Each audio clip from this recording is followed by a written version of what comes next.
एवढ्या तातडीने इथे का भेटायला बोलवलंस? आणि तेही असं चोरट्यासारखं? बेंगलोरहून कधी आलास तू? हा काय आत्ताच येतो बेंगलोरहून. घरी सुद्धा नाही गेलो. म्हटलं आधी तुम्हाला भेटावं. काय रे बाबा, उगा सस्पेन्स ठेवू नकोस. छातीत दडपायला होतं. तुम्ही आधी मला सांगा, मी जेव्हा बेंगलोरला निघालो तेव्हा आपण फोनवर बोलत असताना मध्येच ओरडलात कोणावर अशा? मी किती काळजीत पडलो. पुन्हा फोन केला तर रॉंग नंबर म्हणून ओरडलात. त्यानंतर रिसिव्हर काढूनच ठेवलात. काय झालंय पाहण्याकरता मी उपेनला घरी पाठवलं. कोण आलं होतं? माझ्या मागे जन्माची लागलेली 7.5. तुमचा भाऊ? तो भावड्या आला होता का? तोच तो. त्या दिवशी खूप वाजला आमचं. सारखा पैसे मागत असतो. त्याला घरी यायला बंदी करा ना तुम्ही. कशी करू बंदी? मी करू का त्याचा बंदोबस्त? नाही नाही नाही, नको, मुळीच नको. इतकं सोपं नाहीये ते. त्याचं आणि माझं नातं म्हणजे इतकं अवघड आहे ना. मी किती कठोर वागायचं ठरवलं ना तरी माझा मलाच भरोसा वाटत नाही. ऐन रागाच्या भरात सुद्धा ढे पाळायला होतं. फार फार मोठा विषय तो, साहेबांच्या इतकाच अवघड. जाऊ दे, आपण बोलूया कधीतरी नंतर. एवढ्यासाठी का तू मला इथे बोलवलं होतंस? अरे हे तर आपण आज संध्याकाळी माझ्या घरी बोलू शकलो असतो. नाही, आज संध्याकाळी मला लालजीच्या स्टुडिओत त्याचं डिझाईन बघण्याकरता जायचंय. सगळं जग कौतुक करतंय. तुम्ही पाहिलं की नाही वहिनी? भैया, तू विचारलंसच म्हणून सांगते. साहेबांनी डिझाईन घरी आणलं होतं. हरबाला सुद्धा दाखवलं. आपण या डिझाईन मध्ये काय करामती केल्यात हे त्या अर्धवटाला समजून सांगत होते, पण बायकोला दाखवा अशी इच्छा झाली नाही. असं आहे. आणि तू म्हणतोस मागचं विसरा. वहिनी, जोपर्यंत तुम्ही दोघं आपल्या तक्रारी एकमेकांसमोर बोलत नाही ना, तोपर्यंत हा गुंता असाच चालू राहणार. पण तुम्ही मला कधीतरी तड गाठायला लावणार आहात. तड म्हणजे? नक्की काय ते या घडीला सांगता येणं कठीण आहे. पण मला अनेकदा वाटतं, मी तुमच्याकडे आलो कशा करता आणि चाललंय काय. भैया, कशा करता का होईना, त्यानिमित्ताने तू जवळ आलास. एकमेकांशी ओळख पटली. आता तुला बाजूला नाही होता येणार. म्हणजे मी तुला बाजूला नाही होऊ देणार, तड नाही गाठू देणार. हे वहिनी, तुमच्या करता आणि मिनी करता मी बेंगलोरहून साड्या आणल्यात. या बघा. आता साड्या कशा करता? आणि काय रे, या साड्या म्हणजे 200च्या खाली नसतील. पैशांचे कसले हिशोब करता? आणि घरातल्या फक्त एकीला साडी कशी आणणार? तू आम्हाला, विशेषतः मला घरातलं मानावस हा तुझा मोठेपणा. आता आलं लक्षात. या साड्या देण्यासाठी तू मला इथे बोलावलं होतंस. छे छे. मग नेमकं कशासाठी? वेळीच सावध झालेलं बरं असं वाटतंय. कशा संबंधी? मी बेंगलोरला गेलो असताना तुम्ही आमच्या घरी फोन केला होतात का? हो, केला होता. किती वेळा? आता ते मोजलं नाही मी. परवा केला होता का, काल पण केला होता, 2-4 वेळा केला असेल. इंदूचा काहीतरी गैरसमज झालेला दिसतोय. इंदूचा गैरसमज? कशाबद्दल? पण म्हणजे मी तर फक्त तू बेंगलोरहून कधी येणार याची चौकशी केली. तेच. तुम्ही तिची चौकशी केली नाहीत का? भैया, अरे इंदूला मी शहाणा समजते रे. तिने असा गैरसमज करून घेणं योग्य नाही. काय करू? भेटून तिला विचारू का? नको नको. ती सरळ कानावर हात ठेवेल आणि तुम्हाला कोणी सांगितलं म्हणून विचारेल. इंदूच्या बाबतीत एक गोष्ट लक्षात ठेवा वहिनी, अतिशय हळवी, मानी आणि आतल्या गाठीची आहे ती. आमच्या लग्नानंतर तिच्या आईवडिलांनी तिचं नाव टाकलं होतं, तर या काळात तिनं वडिलांचं नाव एकदाही उच्चारलं नाही.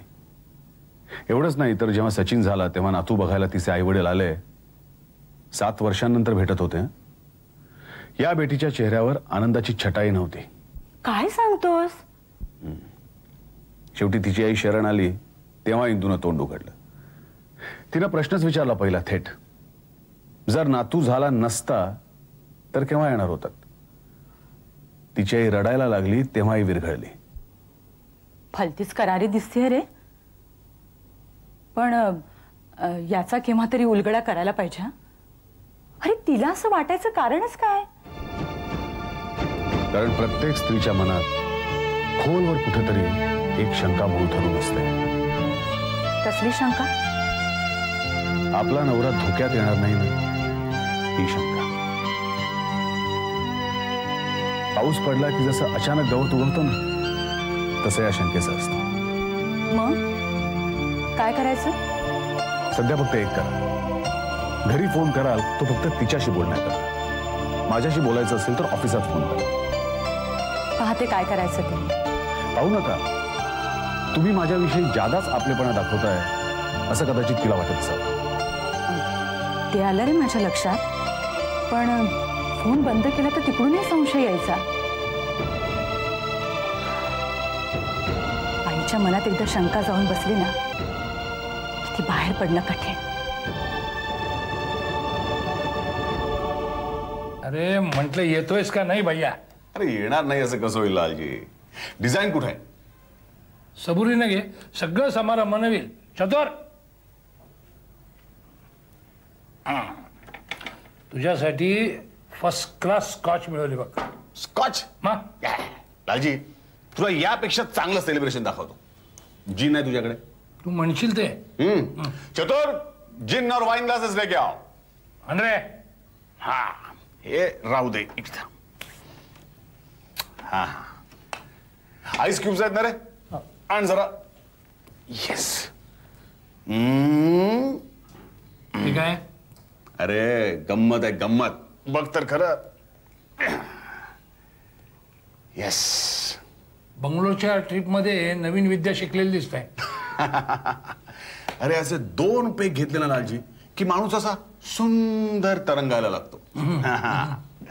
हे बघ, सगळ्यात आधी हा असा क्यूब घेतला. त्यावर याचे फार नाही 2 थेंब टाकले आणि त्यानंतर हा क्यूब असा ग्लासवरनं असा असा सरकवत असा खाली नेला. मला नीट जमला नाही लालजी, पण तुला सांगतो, अरे तो बँगलोरचा बेरा ग्लासवरनं असा बर्फाचा क्यूब सरकवत न्यायचा ना, तेव्हा असं वाटायचं की क्यूब जणू स्केटिंग करतोय रे. फार मजा यायची. येस.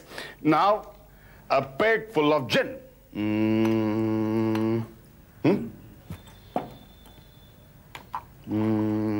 येस. पियू. Lalji Modak, the famous artist. अरे काय करतोयस लालजी? जरा सावकाश. डोंट गल्प इट रे. जमणार नाही, आम्हाला एका घोटात घ्यायचीच आहे. काय लालजी, सगळी मजा घालवलीस तू. अरे या सोहळ्यात प्रत्येक क्रियेला अर्थ आहे, काहीतरी प्रयोजन आहे लालजी. तू जॅपनीज टी सेरेमनी पाहिलास कधी? Hell with the ceremony.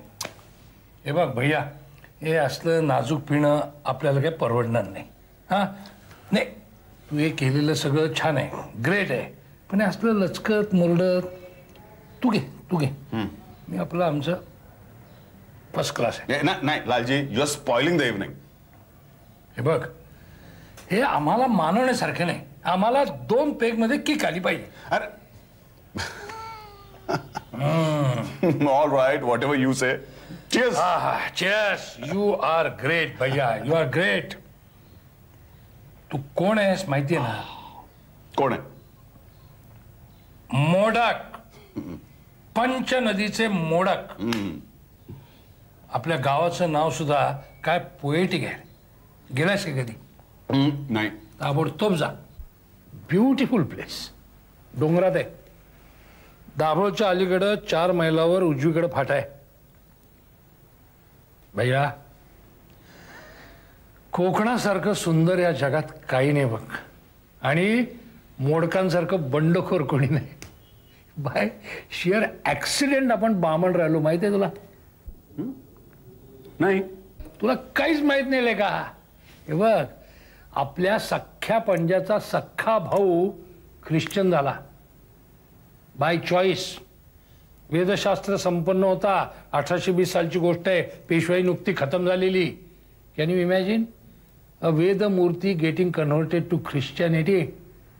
काय गट्स असले पाहिजे. आपला पंजा पण होणार होता, पण खापर पंजानं त्याला हाडप्यात कोंडून ठेवलं. हाडपा म्हणजे काय माहिती का?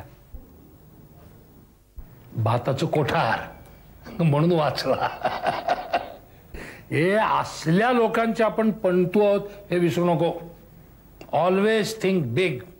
आहे त्याच्यावर संतुष्ट राहू नकोस. खरंय लालजी.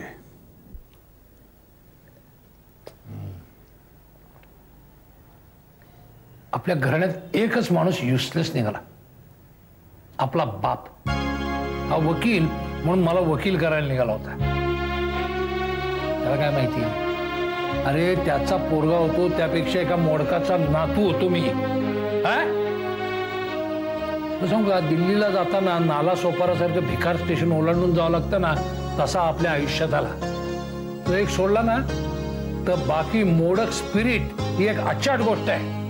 ती माझ्यात आहे, तुझ्यात आहे, मिनीत आहे, सचिन मध्ये आहे. असं गुजराती सौजन्य आणि मोडक स्पिरिट असं बेफाट कॉकटेल आहे त्याच्यात. देखते रहो. पण लालजी, आज आपली तीर्थरूप आलं होतं. तुझं हे यश पाहून काही वाटलं नसतं. He was utterly useless. अरे पोरगा लात मारून बाहेर पडतो, यश मिळवतो, सहनच झालं नसतं त्याला. भैया, पराभव पत्करायला सुद्धा दिलदारी लागते माणसाकडे. कुठं येणार त्याच्यात?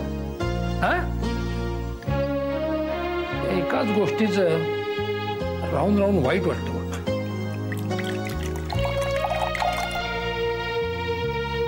या असल्या बापामुळं मी मनानं रोगड झालो. सगळं जग माझ्याशी वाईट वागतं असंच वाटतं. कुणाशी चांगलं वागूच शकत नाही. लालजी, डिझाईन पाहूया का तुझं? भैया, या डिझाईनच्या बाबतीत माझा एक मूर्खपणाच झालाय. तुझ्या अपेक्षा बेसुमार वाढवून ठेवल्यात मी. कलाकारांना अशी स्वतःची स्तुती करणं बरं नाही. मला नाही वाटत तसं. तू माझ्याशी बोलत होतास, पण ते सगळं स्वगत होतं हे मला कळत होतं. कलाकारानं अशी स्वतःच्या कलाकृतीची प्रशंसा केल्याचा परिणाम काय होतो माहितीये का? ऐकणाऱ्याचा इगो डिवचला जातो. मग मनात म्हणतो, असं आहे साल्या, मग तुझं गाणं, तुझं चित्र, नाटक मला कसं आवडतं हेच पाहतो मी. भिवू नकोस. आवडलं नाही तर स्वच्छ सांगेन, पण प्रशंसा केली तर तीही प्रामाणिक असेल हे तू मान्य करायला हवं. ठीक आहे रे. चतुर, लाईट ऑफ. काय रे, अंधार का केलास? ओ मोडक भाऊ, थांबा. चतुर, चित्रावरला लाईट घे.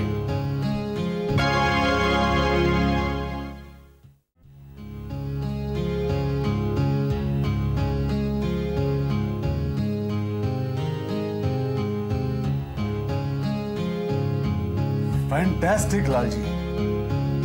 This is superb. भैया, बॅकग्राऊंड कसं आहे? Weird. कसं ते वर्णन करून सांगता येत नाही. काय करेक्ट वर्णन केलंयस. कसं ते वर्णन करून सांगता येत नाही. भैया, याच्यासाठी पाहिजे होता रे तू. माझ्या श्रमाचं सार्थक झालं. त्या बाईचा उडणारा पदर कसा पकडलाय. Absolute precision. आणि बाईचं एक्सप्रेशन शालीन वाटतं. मिठी मार. अरे भैया, काय अचूक वर्णन केलंस रे. शालीन. अरे साला किती विचार केला. हा शब्द जाम आठवे ना मला. इतके लोक बघून गेले, एकाला काही सुचलं नाही. भैया, तुला सुचला, माझ्या भावाला सुचला. ग्रेट भैया. आपलं सांगू का, आपला बाप सोडला ना तर अख्खं मोडं घराणं ग्रेट. हे चतुर आण पेगाण. ए नको नको लालजी, मी आता तरंगायला लागलोय आणि तूही जरा बस. अरे घे रे घे रे घे रे. हे बघ हे बघ हे बघ. हे बघ या बाईचा नेहमीच्या आयुष्यातला फोटो बघ बघ.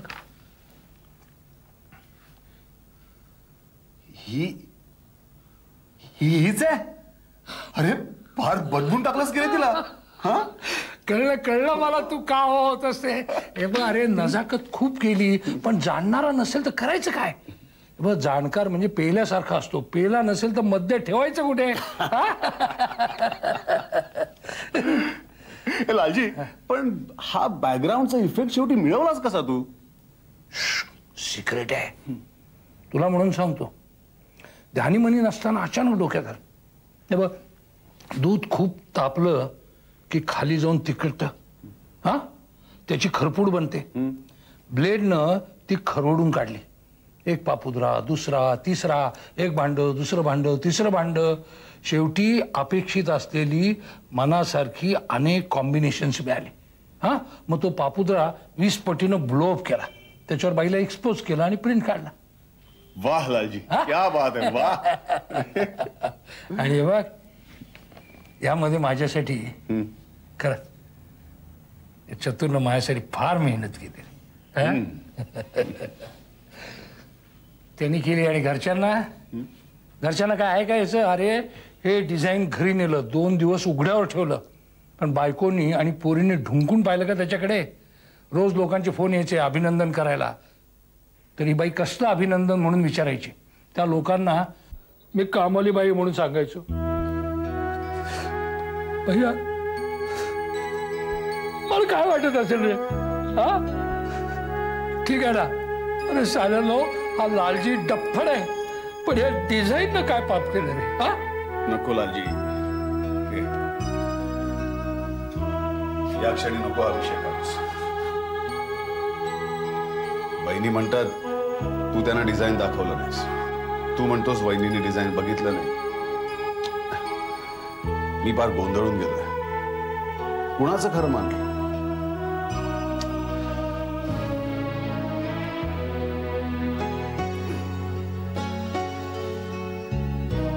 लालजी तू ग्रेट आहेस. नाही भैया तू ग्रेट. आपलं मोडक खानदान ग्रेट. आपली दुःख ग्रेट. Cheers.